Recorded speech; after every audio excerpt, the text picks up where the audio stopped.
सलाम and welcome to the story behind. और आज की स्टोरी वीडियो कंटिन्यू करने से पहले मैं तुम लोगों को एक प्लेटफॉर्म के बारे में बता दूं जो कि है 1xbet, जहां पे आप स्पोर्ट्स वगैरह देख सकते हो। YouTube पर 9 मिलियन के करीब सब्सक्राइबर्स, टिकटॉक पर 2.4 मिलियन फॉलोअर्स और इंस्टाग्राम पर 3 मिलियन फॉलोअर्स। फॉलोअर ही फॉलोअर, पैसा ही पैसा। टीवी लाउंज दिखाएं आपको। टीवी रांझी क्या हाल है भाई? This is our bedroom number 1, ठीक है। और मजे की बात वो चेक करो, सिटिंग एरिया। डकी भाई और सादो रहमान अब लकी भाई नहीं रहे, जिनको ऑनलाइन गैम्बलिंग एप्स को प्रमोट करने की वजह से गिरफ्तार किया गया। सवाल उठ रहे हैं कि क्या एक इन्फ्लुएंसर को ही टारगेट किया जा रहा है या वाकई ऑनलाइन गैम्बलिंग पर सख्ती से काबू पाया जाएगा, क्योंकि पैसा इतना है। $10,000 से लेकर $20,000 तक पर प्रोग्राम। अच्छा, एक प्रोग्राम का उसकी जो इन्वेस्टिगेशन में बातें पता चली हैं वो ले रहा था। ये सर क्लैरिटी। दर्जनों प्रोग्राम है, मेरा ख्याल है कि 50 के करीब जो है ना, अभी तक वो प्रोग्राम्स जो हैं हम ढूंढ चुके हैं, हमारी टेक्निकल टीम जो इसने प्रमोशन के लिए की है। यानी 50 प्रोग्राम्स। अगर सपोज कर लें कि 50 प्रोग्राम भी किए हैं, $10,000 भी इसने पर प्रोग्राम चार्ज किया है, तो it's a large amount, huge amount, बिल्कुल ह्यूज। और उसके अलावा अभी ये बात तहकीक की जा रही है कि ये कुछ ऐसे शवाहिद भी मिले हैं कि शायद जुए के पैसे में से कुछ बड़े गैम्बलिंग एप्स में से ये परसेंटेज भी लेता था। और नेटवर्क बड़ा, गहरा, मुआशरे की हर सतह पर है। हम सुनेंगे एक नौजवान से जो ऑनलाइन गैम्बलिंग के चुंगल में फंस गए। डकी भाई के खिलाफ कार्रवाई कितनी मौसर होगी, होशरुबा इंकशाफात। अब नुक्ता के ऑडियंस के कमेंट्स। काशिफ अमीन कहते हैं कि डकी भाई का सॉफ्टवेयर सही वाला अपडेट होने जा रहा है। हदीद ने कहा कि जो लोग इस गंदे आदमी को पसंद करते हैं, पाकिस्तानियों के किरदार को खोल के रखते हैं। एक डकी भाई के सॉफ्टवेयर की बात नहीं है, चाहे उनका कंटेंट कितना ही फजूल हो। सहरिश कावल ने गिरफ्तारी की तारीफ की, लेकिन शो के आखिर में बताऊंगी कि एक सरकारी महकमे की वेबसाइट किस तरह ऑनलाइन गैम्बलिंग के लिए इस्तेमाल हो रही है। आखिर तक जरूर रुकिएगा। पहले सुनते हैं कराची के नौजवान अयूब हनीफ से कि कितने अरसे से वो और दीगर नौजवान ऑनलाइन गैम्बलिंग का शिकार है, किस तरह पैसे ट्रांसफर होते हैं, एजेंट कौन, कैसे और क्यों बनता है। ये जो ऑनलाइन बेटिंग ऐप्स हैं, इनसे कैसे वास्ता पड़ा? ऑनलाइन बेटिंग ऐप से पहले तो मैंने एज अ प्लेयर ही स्टार्ट किया था। एज अ प्लेयर मैं कर रहा था काम, इन पे खेल भी रहा था। इसके बाद मैंने देखा कि ये लोग हमें कुछ फैसिलिटीज़ दे रहे हैं अपने एजेंट्स को। जैसे इनके डिपॉजिट ऑप्शन है, जैसे पाकिस्तान में इजी पैसा, जेस कैश। सबसे पहले इनका 2018-19 में ये था कि ये लोग बैंक अकाउंट पहले कर देते थे, सिर्फ बैंक अकाउंट में डिपॉजिट होता था। तो वो बैंक अकाउंट्स में, इसके बाद इन लोगों ने इजी पैसा कर दिया, फिर जेस कैश का ऑप्शन डाला, फिर नया पे, सादा पे। अब इन लोगों ने अपने एजेंट्स बना दिए हर सिटी में।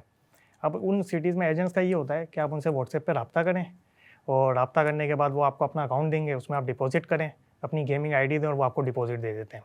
और एज आ विड्रॉ भी इनका यही सेम प्रोसेस होता है। और इसमें ये होता है कि एजेंट्स को बेनिफिट ये लोग ये देते हैं कि डिपॉजिट पे 3% और विड्रॉ पे 2%। मतलब अगर इनका टारगेट होता है महीने के, आपने $10,000-20,000 का आपने टारगेट पूरा करना है, मतलब 60 लाख 70 लाख प्लेयर्स आके डिपॉजिट करेंगे, तो ये हर एजेंट का होता है। इस पर अब इन्फ्लुएंसर क्या करते हैं, इन्फ्लुएंसर इन लोगों में को अपनी एड्स लगा देते हैं कि ये एविएटर की आजकल बहुत एड्स चल रही हैं फेसबुक पे। एविएटर में ये होता है कि हमने एविएटर हैक किया हुआ है, वो वीडियोस चलाते हैं बिल्कुल एडिट करके, इसको क्लिक करेंगे और वो जो डिजिट्स बताएंगे वही एविएटर पे गेम पे आएगा।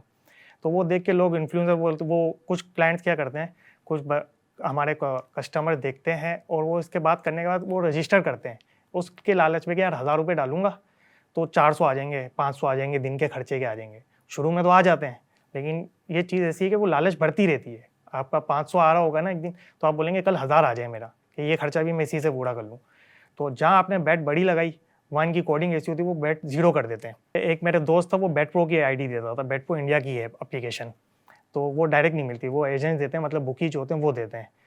तो पहले उससे लिया, लेकिन उसमें क्या हुआ, जब मैं जीता ना, मैंने 2 लाख डाले, वो मेरे 6 लाख में तो उसने दिए नहीं।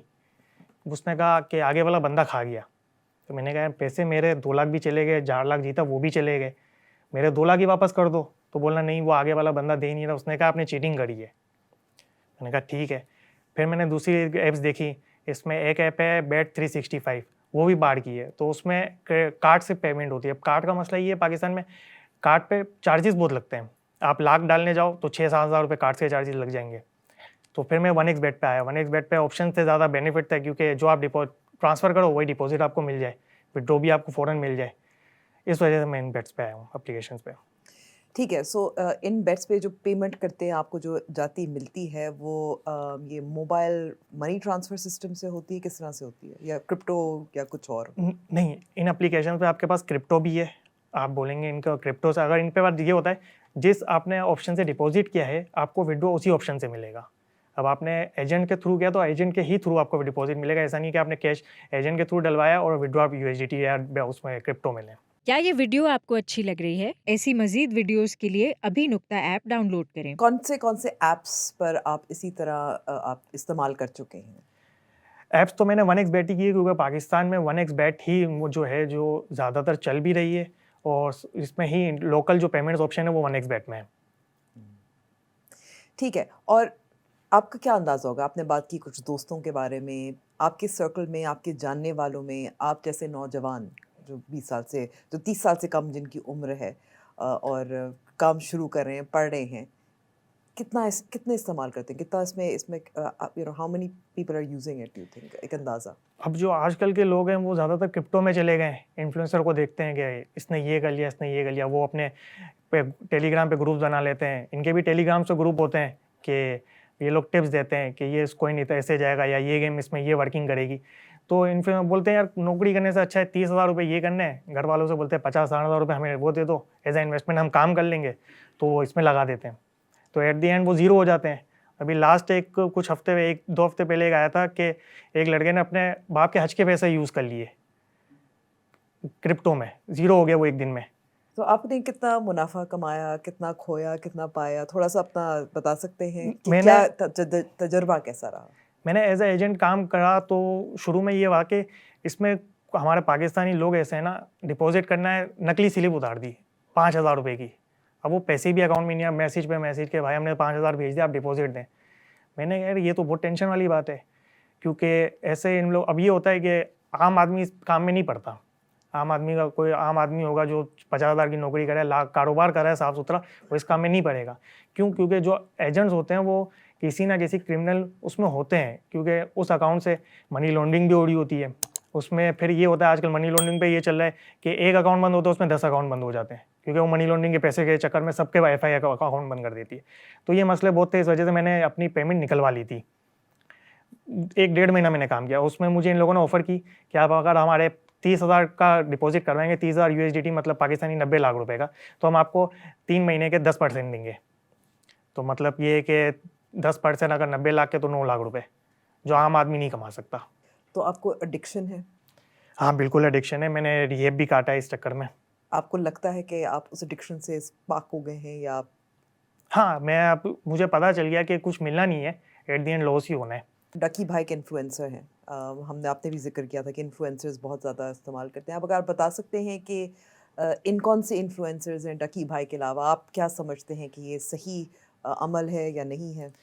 इन्फ्लुएंसर को तो फ़ायदा ये होता है, वो बोलते हैं इस वेबसाइट पर रजिस्टर कर लें। अब एक इन्फ्लुएंसर है वकार ज़का, वो बोलता है इस जो वेबसाइट नहीं आती है, बोलता है इस पर जाके रजिस्टर करें, प्रोमो कोड डालें, आपको कोई ना कोई कूपन मिलेगा।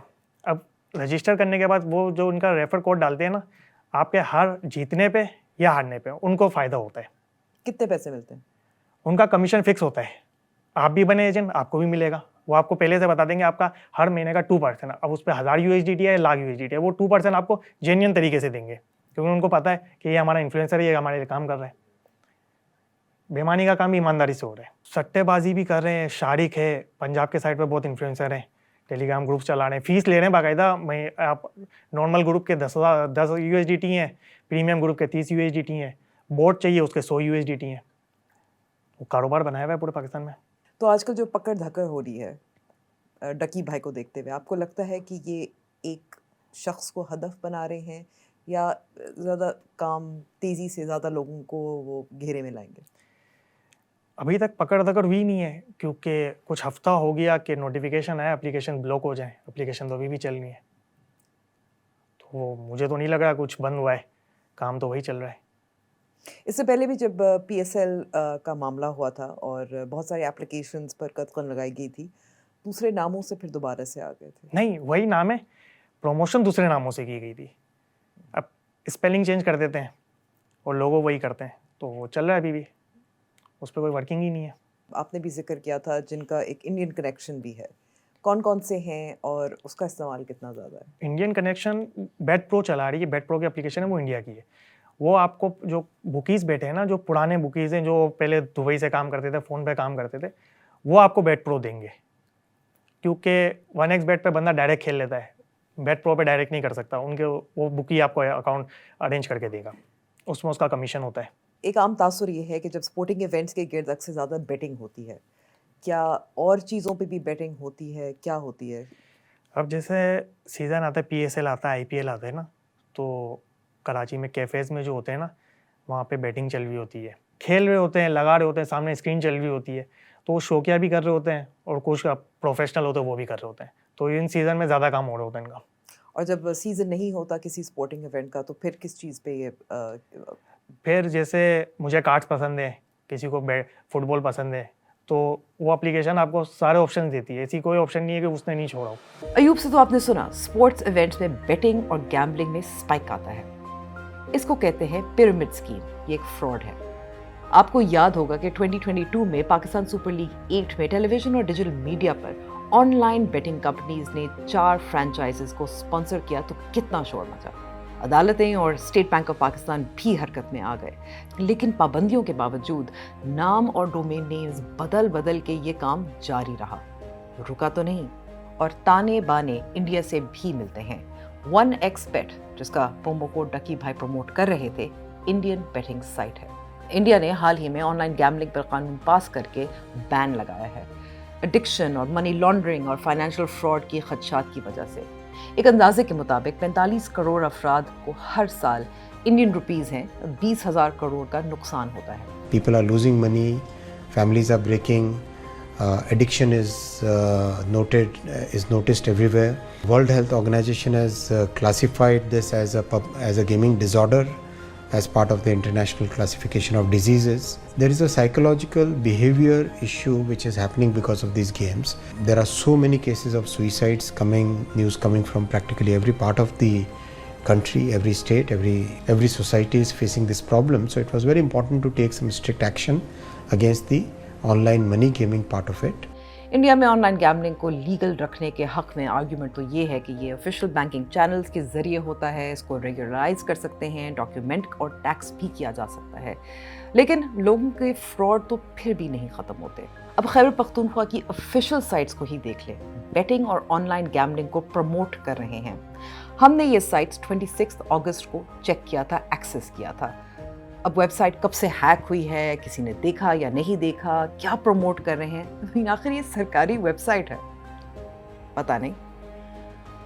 और पाकिस्तान की national cyber crime investigation agency कहती है कि उनको शक है कि डकी भाई ने जो पैसे कमाए हैं वो मनी लॉन्ड्रिंग के लिए इस्तेमाल किए जा रहे हैं। बात फिर वहीं पर घूम कर आती है कि जैसे मुआजी ने कहा कि फॉलोअर्स इन्फ्लुएंसर्स का लाइफस्टाइल, हरकतें देखकर बहक जाते हैं, उन जैसा बनना चाहते हैं, इनेबल करते हैं। उनका भी इस कल्चर में बराबर का हिस्सा है। 2 या 3 साल बाद ऑनलाइन गैम्बलिंग की बीमारी पर बात होती है, शोर मचता है, लेकिन जैसे जहांज़ेब ने कहा, इन्फ्लुएंसर्स हों, फॉलोअर्स हों, कानून नाफिज करने वाले इदारे हों या कानून बनाने वाले, किसी को पता नहीं है कि ये नेटवर्क्स कितने वसी हैं, कितने लोग मुतासर हो रहे हैं और कैसे इस पर काबू पाया जा सकता है। डकी भाई चाहे माफ़ी मांगे, उनको सज़ा हो, एक इन्फ्लुएंसर की दुकान को बंद करने से जुए और सट्टेबाजी के बाजार बंद नहीं होंगे। आपकी क्या राय है, कमेंट्स में ज़रूर बताइएगा। कोई भी धंधा छोटा नहीं होता और धंधे से बड़ा कोई धर्म नहीं होता।